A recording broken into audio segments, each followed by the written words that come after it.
ശഅബാനുമായി ബന്ധപ്പെട്ടുകൊണ്ട് അതിന്റെ പകുതി എത്തുമ്പോഴത്തേക്ക് മുസ്ലിം സമുദായത്തിൽ ഒരുപാട് ഇല്ലാത്ത പുതിയ പുതിയ സംഭവങ്ങൾ കൊണ്ടുവരപ്പെടുകയാണ്. ശഅബാൻ 15 പ്രത്യേകമായി ഒരു നോമ്പ് തന്നെ പറയും.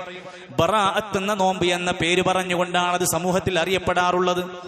ഇസ്ലാമിക ഗ്രന്ഥങ്ങളൊക്കെ വായിച്ചാൽ നമുക്ക് കാണാം എല്ലാ മാസവും 13, 14, 15 നോമ്പുള്ളതാണ്.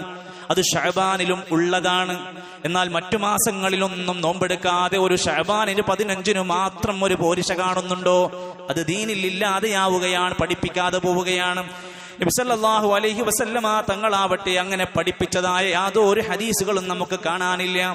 എന്നാൽ ഇബ്നു മാജ ഉദ്ധരിക്കുന്ന ഒരു ഹദീസിൽ ശഅബാനിന്റെ പകുതിയിൽ ഫഖൂമു ലൈലഹ, നിങ്ങൾ രാത്രി നമസ്കരിക്കണം, വസൂമു നഹാറഹ, പകലിൽ നോമ്പ് നോൽക്കണം എന്നൊരു ഹദീസുണ്ട്.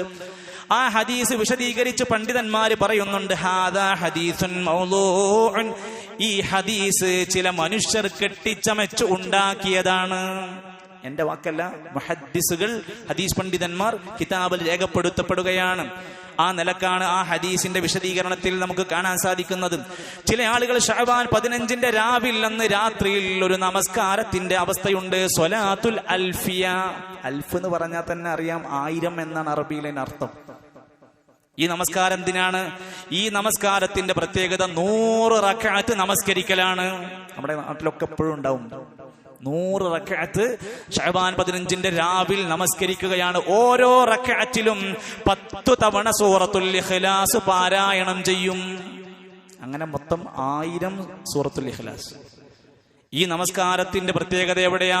ഒരൊറ്റ പണ്ഡിതന്മാരും അതിനെ അംഗീകരിച്ച് ഇത് സ്വഹാബത്തിന്റെ ഇസ്ലാമിന്റെ കാലഘട്ടത്തിൽ പഠിപ്പിച്ചതാ എന്ന് പറഞ്ഞില്ലെന്ന് മാത്രമല്ല, ഇത് പറ്റില്ല എന്ന് പണ്ഡിതന്മാര് പറയും ചെയ്തു. ഇമാം നബവി റഹ്മത്തുള്ളാഹി അലൈഹി പറയുകയാണ്, ഈ റജബിന്റെ നമസ്കാരമാകട്ടെ, റഗായിബ് നമസ്കാരമാകട്ടെ, ശഅബാനിന്റെ ഈ 100 റക്അത്ത് നമസ്കാരമാകട്ടെ, ഹാതാനി സ്വലാതാനി ബിദ്അതാനി വമുൻകറാൻ. നമ്മൾ നിസ്കാരത്തിനെ എതിർക്കില്ല, നമ്മൾ നോമ്പിനെ എതിർക്കില്ല. ഇല്ലാത്തതിനെ, ദീന് പഠിപ്പിച്ചിട്ടില്ലാത്തതിനെ, സ്വഹാബത്ത് ചെയ്തിട്ടില്ലാത്തതിനെ നമുക്ക് അനുകരിക്കാൻ പറ്റുകയില്ല. ഇത് ബിദ്അത്താണ്, പുതുതാണ്. മുൻകറാനി, ഒഴിവാക്കേണ്ട നമസ്കാരങ്ങളാണ് ഇത് രണ്ടുമെന്നും ഇമാം നബവി തങ്ങൾ അൽ മജ്മൂഇലാണ് രേഖപ്പെടുത്തിയിരിക്കുന്നത്.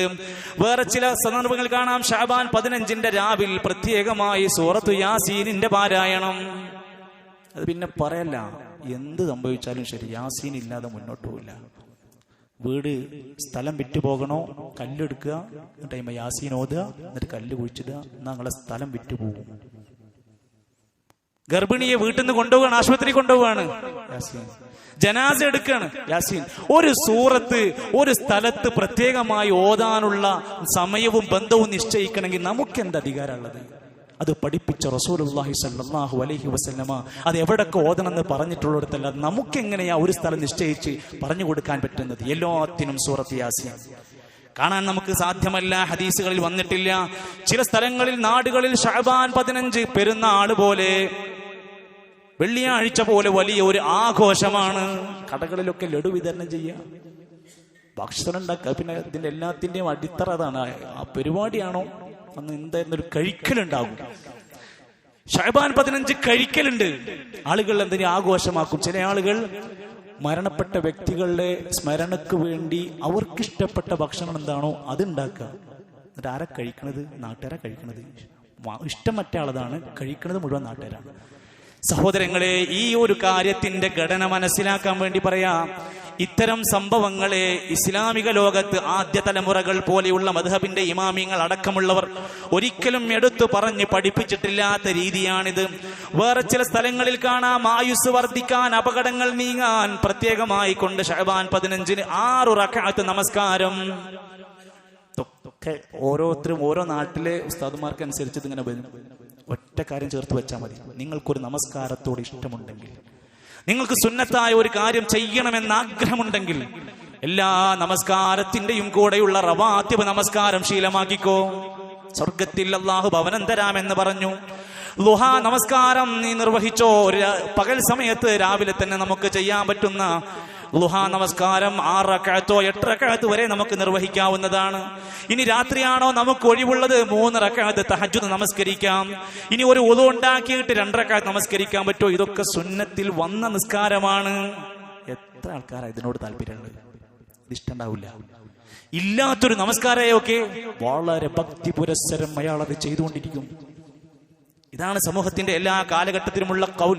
ഈ വിഷയം പഠിച്ച പണ്ഡിതന്മാരൊക്കെ പറയാം. ഇമാം നബവി റഹ്മത്തുള്ളാഹി അലൈഹിന്റെ ഉസ്താദ്, നബവി തങ്ങളുടെ ഉസ്താദ് ഷെയ്ഖ് ശിഹാബുദ്ദീൻ അബൂ ശാമ റഹിമഹുല്ല പറയാ, ഈ ബിദ്അത്തായ ദീനിലില്ലാത്ത നിസ്കാരങ്ങളും പ്രാർത്ഥനകളും കൊണ്ടുവരുമ്പോൾ എന്താ ഉണ്ടാവുന്നത്?